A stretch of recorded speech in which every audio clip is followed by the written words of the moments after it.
대선 후보들이 전부 다 이런 공약이 육아라든지 보육정책이라든지 예. 수당을 좀 도입하겠다. 아동수당이나 양육수당. 육아휴직 그 3년법 여자들은 육아휴직으로 저는 제가 승진해서 뭐 여자들 전문 용어도 많고 이게 진짜 내 삶에 도움이 되는 건가? 어떻게 해요? 그럼 예산은? 증세도 어느 증세요? 뭐 욕하시는 거 같아요. 발음을 잘했는데 개세주의.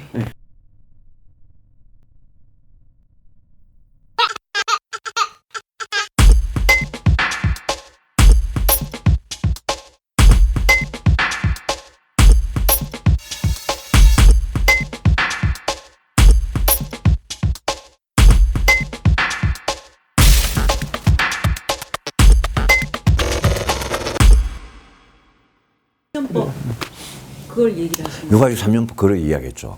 육아휴직 1년을 지금 하고 있는데 육아휴직 1년 한 지도 한 30년쯤 됐어요. 근데 1년도 제대로 안 지켜지고 있었어요. 근데 최근에 직장에서 상당히 변화가 있는 게 젊은 엄마들이 아빠들도 그렇지만 아빠들은 보다는 엄마가 많이 쓰죠. 젊은 엄마들이 이제 육아휴직 1년을 쓰기 시작해요. 쓰기 시작하니까 직장 안의 분위기가 누가 쓰기 시작하면 이게 용감하게 쓰기 시작하면 이게 확 퍼져가지고 지금은 어지간한 직장에는 아직 중소기업이나 영세한 자영업자 이런 데는 안 되지만 제법 큰 직장에는 1년은 최근 몇 년간 굉장히 확산이 됐어요. 그동안 왜 안 썼어요? 그동안은 이제 쓰고 오면 자기 자리가 없어지거나 직장에서 눈치 주거나 남자 선배들이 싫어하거나 그 다음에 경제적인 이유도 있죠. 총상임금의 한 40%밖에 안 주고 임금 상한선이 뭐 100만 원이고 그래서 저는 60%로 올리자. 그 다음에 200으로 올리자. 엄마 아빠 다 쓰게 하자. 제가 3년이라는 게 굉장히 급진적으로 보이는데 심상정 의원도 저보고 뭐 3년 너무 많은 거 아니냐 이러는데 3년이 1년간 유급휴직을 쓰는 거는 현행하고 똑같아요. 네. 현행도 1년 유급이거든요. 저는 3년 중에 1년은 유급, 나머지 2년은 무급으로 해라. 애가 초등학교 1학년 때 여성들 경력 단절이라고 직장 그만두는 게 초등학교 1학년 들어가면서 제일 갑자기 퍽 뛰어요. 경력 그 단절이. 이제 직장에서 그만두는 거죠. 그래서 저는 고등학교 3학년 때까지 3년을 3회 나눠서 쓰라. 이런 법을 내놨어요. 처음에 아기 낳았을 때 한 1년 쓰고 1학년 들어갈 때 1년 쓰고 싶으면 쓰고 고등학교 3학년 입시할 때 1년 쓰고 싶으면 쓰고 엄마 아빠 다 그렇게 할 수 있도록. 그 지금보다는 굉장히 획기적인 건데 그래서 18세까지 그렇죠. 이렇게 기업들이 이해만 해주면 좀 큰 직장에서는 이게 통할 수 있다고 생각해요. 이미 공무원 교사들 하고 있잖아요. 공무원 교사들이 안 하고 있으면 모르겠는데 그 사람들 똑같은 대한민국 국민인데 그렇지 않아도 안정된 직장에 있으면서 육아휴직 3년이나 쓰거든요, 이미. 근데 다른 민간 기업은 못 쓰니까 민간 기업도 그렇게 해주자. 회사 분위기 바뀌는 게 굉장히 힘든데 최소한 3년을 쓰더라도 그걸 이유로 노동자를 해고시키지는 못하게 되는 거죠. 법이 3년으로 바뀌면. 보통 유럽 나라들은요. 네. 국공립 보육시설이 워낙 발달해서 그렇죠. 육아휴직 한 1년만 쓰고 나머지는 국공립 보육시설에서 애를 케어를 다 해줘요. 안전하게. 근데 우리나라는 국공립 보육시설 아직 그렇게 발달이 안 돼 있는 상황에서 또 우리나라 부모들은 자기가 직접 양육하는 걸 굉장히 선호를 해요. 그래서 저는 우리나라 부모들의 경우에는 이 3년이란 굉장히 중요하다. 그런 생각을 좀 했죠. 3년은 그러면 이건 하여튼 보장하겠다. 3년을 쓰고 싶은 사람은 쓰라. 예. 그런데 3년을 해놔도요. 여성 스스로가 엄마가 아니면 아빠가 나는 회사에서 나는 돈을 주고 베이비시터를 구하더라도 부모를 구하더라도 남한테 맡기고 아니면 뭐 친정어머니 시어머니한테 맡기고 나는 내 승진을 위해서 내 커리어를 위해서 나는 육아휴직 쓰기 싫다 그러면 안 쓰면 되는 거예요. 근데 3년을 육아휴직 만약 다 풀로 쓰면요. 네. 어느 직장이나 일의 어떤 단절이나 승진에서 약간의 불이익이나 지금은 많이 있죠. 지금 많이 있는데 그런 부분이 어느 정도는 기업 문화가 따라줘야 되는 부분이 있기 때문에 그런 부분은 사실은 육아휴직을 3년을 풀로 다 쓰면 약간은 자기가 조금 감수해야 될 부분이 있는 거예요. 제가 이야기한 칼퇴근이나 이런 것도 마찬가지예요. 그런 것도 기업에서 이해 안 되면 예? 우리 뭐 안 되는 거예요. 보통 이 블루칼라 직종은 딱 그게 있잖아요. 그죠? 시간이 근로시간이. 그런데 근로시간이 요즘 포괄임금 이래가지고 근로시간에서 한 2-3시간 더 하는 것도 초과 근로수당, 야근수당 안 주고 시키거든요.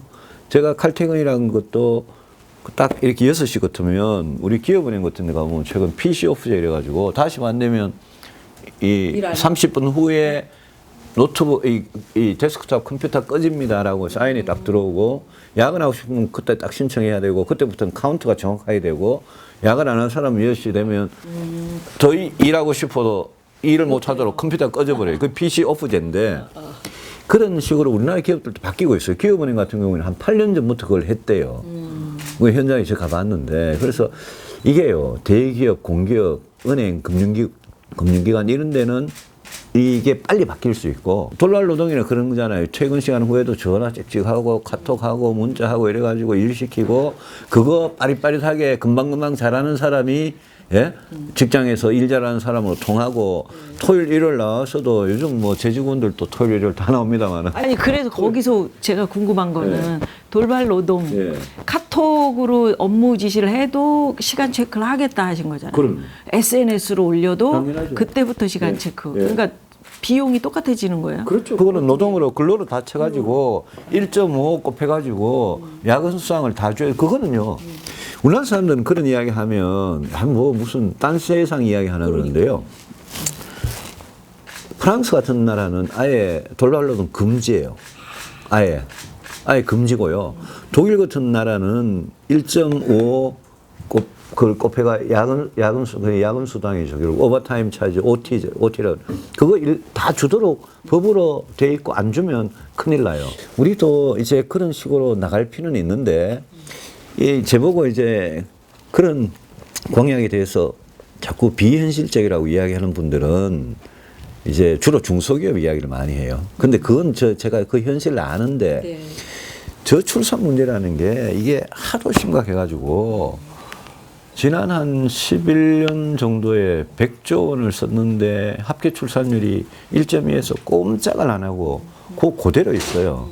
돈을 100조 원, 10년, 11년 동안 100조 원을 썼는데 꼼짝을 안 하는 거는 이거는 뭔가 다른 이유가 있다. 그 다른 이유가 뭐냐. 그 아주 근본적인 그런 이유들 말고요. 뭐 일자리나 주택 문제도 있는데 애를 낳고 기르는 데 드는 경제적 부담하고 시간만 보면 이 두 가지는 해결을 해줘야 되겠다 싶어서 제가 이제 시간의 차원에서 아까 육아휴직 3년, 그 다음에 정시 퇴근하는 거, 유연근무 하는 거, 이런 게 다 시간 문제고요. 그 다음에 돈 문제가 이제 육아휴직 급여나 부모보험이나 아동수당이나 양육수당이나 이런 부분들은 다 돈 문제죠. 그래서 정부가 굉장히 이거는 섬세하게 돈 문제하고 시간 문제 두 개를 다 애로를 겪는 거를 굉장히 해소를 해줘야 되고 저는 여기에 돈 쓰는 거는 하나도 안 아깝다고 생각해요. 자, 트위터로 제가 질문들을 받았었어요. 투표권자 왜 18세로 정하는 거 반대하셨는지. 아니, 전 반대 안 했습니다. 예. 바른정당에서 저는 찬성했던 사람이에요. 각자 주세요. 보수 정권 10년 동안 나라가 어렵고 국민이 힘들어서 IMF가 다시 돌아올 것 같은 두려움이 있다. 근데 왜 보수 후보를 또 지지해달라는 거냐? 무슨 염치로 그러냐는 건데 제 같은 경우에는 그래서 오래전부터 그동안 보수가 해오던 방식으로는 안 된다. 그 이야기를 했어요. 제가 늘 뭐 보수 혁명 이야기까지 하고 개혁적 보수 이야기 한 게 이제까지 보수하고 완전히 다른 길로 가자는 이야기고 그런 차원에서 제가 심판을 받겠다는 거지. 박근혜 이명박 정부하고 똑같이 하면서 뽑아달라?